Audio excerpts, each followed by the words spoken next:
The wedding planner's expression was apologetic as she guided me toward the kitchen entrance. "Your sister feels it would be best if you stayed out of sight during the ceremony," Amanda said carefully. "She wants everything perfect for photos." I glanced at my simple gray dress, elegant but unremarkable. Exactly what my sister Charlotte had requested. "Please don't draw attention to yourself." "The kitchen," I repeated. "Just during the ceremony and family photos. You can join the reception afterward. Charlotte thinks the wedding party photos should be cohesive." Cohesive. Code for you don't fit the aesthetic. Charlotte's fiancé Preston came from old money, the kind that appeared in society pages. Their wedding at his family's estate had 300 guests, a live orchestra and enough flowers to bankrupt a small country. I was the sister who worked as a government liaison, according to Charlotte's vague explanations. She'd never asked for details. When I tried to explain my actual role, she'd interrupted, "That's nice, Vera. Now about the bridesmaid dresses, you understand why we can't include you, right? We need symmetry." "I'll wait in the kitchen," I said quietly. What Amanda didn't know was that my phone had been buzzing with urgent messages from Royal Protection officers coordinating Princess Catherine's arrival. The same princess who'd specifically requested my presence. I checked my phone. The security detail would arrive in 12 minutes. I'd met Princess Catherine 3 years ago during a diplomatic mission. I was 31, serving as Senior Cultural Ambassador for the State Department, coordinating international relations, cultural exchanges and diplomatic protocols. The princess and I had connected immediately over shared interests in educational reform and women's leadership. Over 3 years, we'd worked on 4 major international programs and developed a genuine friendship despite protocol barriers. When she'd heard about Charlotte's wedding, she'd asked to attend. "I'd love to see you in a personal setting." I'd mentioned it to Charlotte once. Princess Catherine might attend. "She's a friend from work." Charlotte had laughed. "Right, sure. A princess is coming because she's friends with my government liaison sister." He thought I was joking. The kitchen bustled with catering staff. I found a corner and checked messages. "Royal Protection Officer Davies, princess arriving in 8 minutes. She's confirmed she wants to greet you before the ceremony. Where should we direct her?" I typed, "I'm in the kitchen.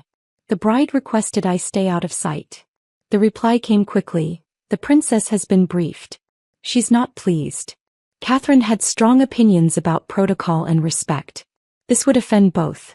The ceremony music started, strings playing softly through the kitchen doors.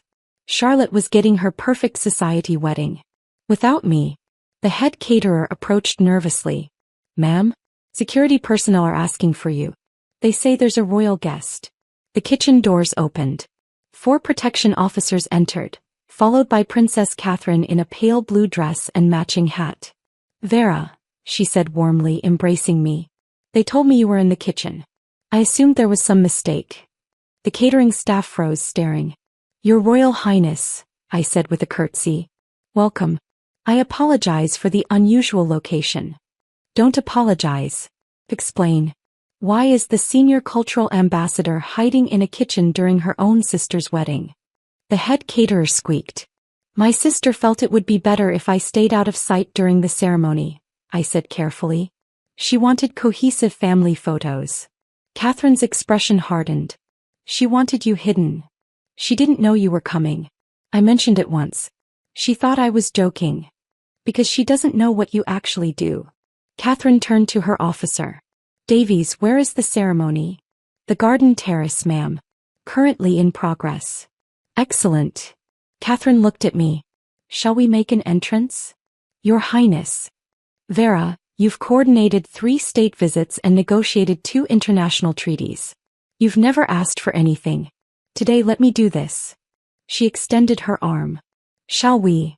The garden was spectacular. White chairs, flowers everywhere, Preston's family crest displayed prominently. The officiant was mid-sentence about love and commitment. 300 heads turned as the Royal Protection officers appeared. Then Princess Catherine walked through, her arm linked with mine. The officiant's voice died. Charlotte's face went white. Preston's mother looked faint. We walked down the center aisle. Me in gray, Catherine in royal splendor, for officers flanking us. Cameras appeared everywhere. Guests gasped. Catherine's voice carried clearly. I apologize for the interruption. I'm Princess Catherine, here to support my dear friend Vera, who has been instrumental in diplomatic relations between our nations. I was told she'd be at this ceremony. Imagine my surprise to find her hidden in the kitchen. We reached the front row, reserved for Preston's family. Catherine paused at the empty seats. Davies, please arrange seating for myself and Ambassador Chin. Ambassador Chin. My full diplomatic title. Chairs materialized. We sat. The wedding party stared in frozen shock. Please, Catherine said to the officiant. Continue. The ceremony resumed in barely controlled chaos. Charlotte's voice shook through her vows. Preston kept glancing at us with dawning horror. His parents calculated social implications. When it concluded, Charlotte approached first, panic in her eyes. Your Royal Highness, we had no idea. That your sister works with foreign heads of state? Catherine said pleasantly. Yes, I gathered. Otherwise she wouldn't have been hidden like embarrassing help. I didn't mean. Didn't you? Vera told you I might attend. You thought she was lying. I thought it was a joke. She's a government liaison. She never said she worked with royalty. She's the senior cultural ambassador. She negotiates international treaties. She advises on diplomatic protocol at the highest levels. She's coordinated visits for 3 heads of state. And you thought she was exaggerating? Preston appeared desperate. Your Highness, if we'd known. If you'd known, you would have treated her differently. But you should have treated her with respect regardless. She's your family. 300 guests pretended not to listen while hanging on every word. Phones captured everything. Charlotte was crying, makeup ruined. Vera, I'm so sorry. You never told me. I tried. Multiple times. You weren't interested. You just wanted me out of sight so I wouldn't embarrass you. Preston's mother appeared, society smile plastered on. Your Highness, if we'd known you were friends with Vera, you would have what? Treated her like family instead of someone to hide? Mrs. Ashford, we value competence over social performance. Your son married into a family with an internationally recognized diplomat. That's something to celebrate, not hide. The reception was pandemonium. Royal protection coordinated with venue security. Press at the gates had caught wind of the princess. Social media exploded with photos and videos of Catherine's entrance and pointed comments. Catherine and I sat at a hastily rearranged head table. Charlotte and Preston beside us, shell-shocked. I'm sorry, I said quietly. This wasn't how I wanted you to spend your afternoon. Are you joking? This is the most interesting event of my state visit. Defending my friend from family snobbery beats formal dinners any day. Charlotte appeared, mascara streaked. Vera, please. I need to talk. Privately. We stepped onto a terrace. Charlotte collapsed on a bench. My wedding is ruined. It's all over social media. Bride hides sister, princess crashes ceremony. I'm a laughingstock. You're upset about publicity, not about hiding me. Both. Vera, why didn't you make me understand what you do? I tried 3 years ago when I got the position. He said it sounded boring. I mentioned the princess visit 3 months ago. You laughed. I shared work details at Christmas. You interrupted to talk about Preston's proposal. Charlotte flinched. You didn't want to know, I continued. You wanted me simple, uncomplicated, not threatening. The boring sister who wouldn't overshadow your perfect wedding. I put you in the kitchen, she whispered. During your own sister's wedding. Yes, you did. I'm a terrible sister. You made cruel choices, but you can learn from them. Preston's parents are horrified. Not because they hurt you, because of the publicity. Everyone knows they dismissed someone who works with royalty. And you? Horrified because of publicity or because you hurt me? Both, she said, tears streaming. I'm ashamed of both. What kind of person puts their sister in a kitchen? Someone who values appearances over relationships. Someone who needs to decide what matters. Tell me how to fix this. You can't fix it today. The story is out. What you control is what happens next. Decide if you want a real relationship with me, not the version you invented. The real diplomat, ambassador, the person working at the highest levels. If you want that, you work for it. Ask questions. Respect my career like I've respected yours. Charlotte nodded. I want that. I swear. Then we start over. After your honeymoon. We'll have coffee and you can ask about my actual life. The reception continued with unexpected energy. Catherine graciously held court, every conversation circling back to my work, achievements and diplomatic role. She systematically ensured everyone understood exactly who I was. Preston's parents tried claiming they'd always known about my work. Catherine shut it down sweetly. How lovely. Then you must be so proud Vera was included in all the family photos today.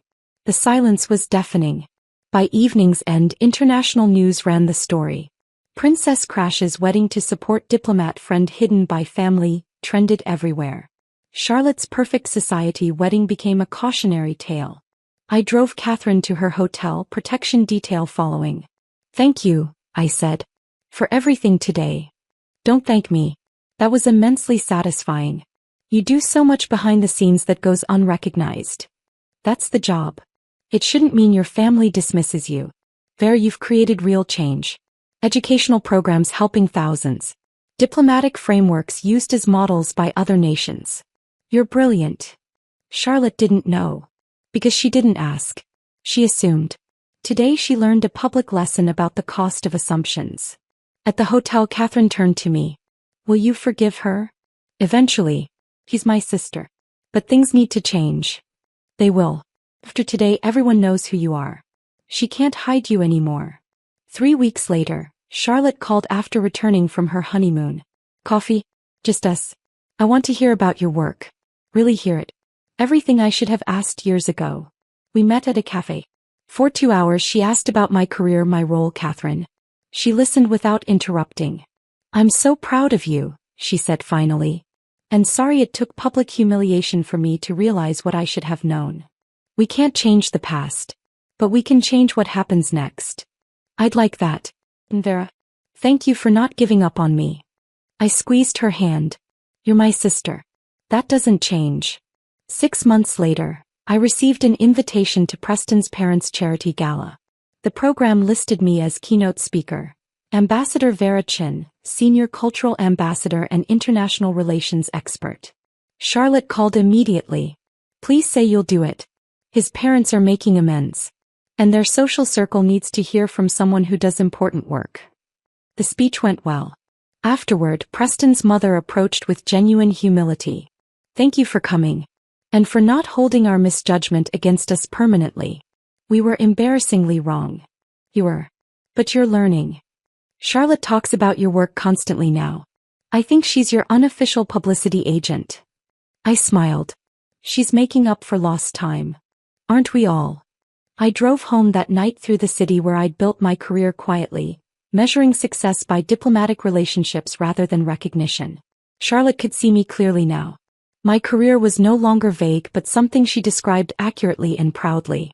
Sometimes when families made mistakes, a princess crashing a wedding was exactly what it took to set things right.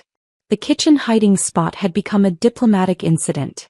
And I'd emerged stronger, more visible, and finally seen by the people who should have been looking all along.